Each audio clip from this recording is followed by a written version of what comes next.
This soup is prepared with a very special ingredient. A nest of the swiftlet bird.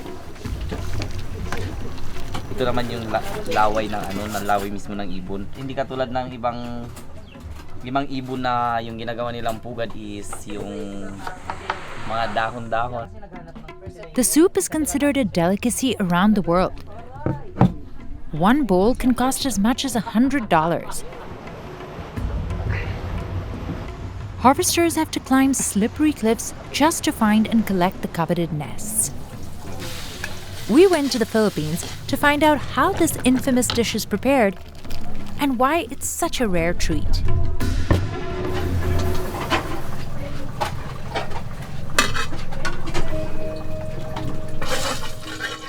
Meet Robin Palacio Jr.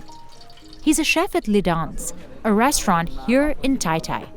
Gagawa ako ng lomi with special ingredients. Yun na po yung nest. Ito po yun siya. Lomi is a traditional Filipino soup made with egg noodles, meat, and vegetables. Preparing it is simple. You start by simmering some garlic and onion in olive oil.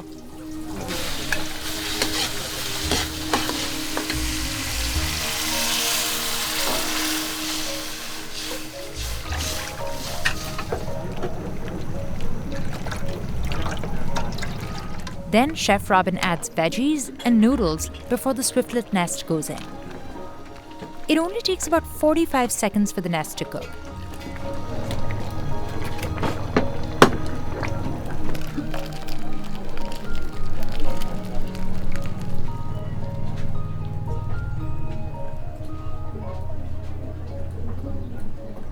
And he adds some of the nest in the end as garnish.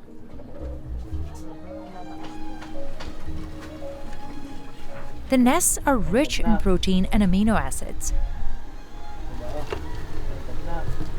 And they cost between $1,000 to $10,000 per kilogram, depending on the quality.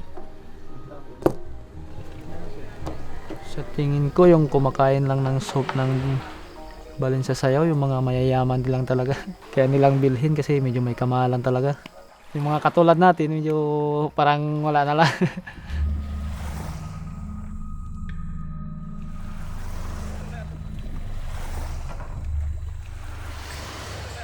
Gathering the main ingredient requires years of experience.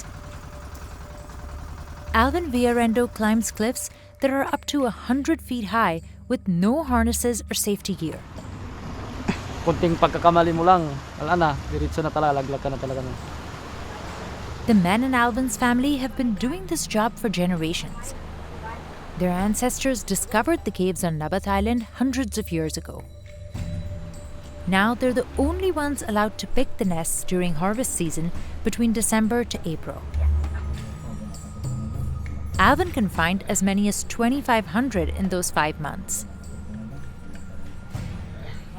Locals also believe in the healing power of bird's nest soup. Sobra sigurong daming makukuhang benepisyo sa medicine ng isang ang isang tao na makakain ng soup ng balin sa sayaw.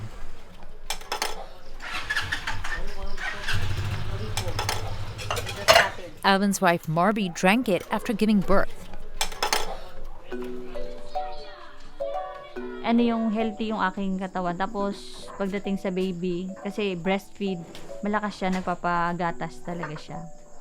Studies show the soup is high in sialic acids, which improve neurological and intellectual function in infants. And here in the Philippines, people claim it has other health benefits too.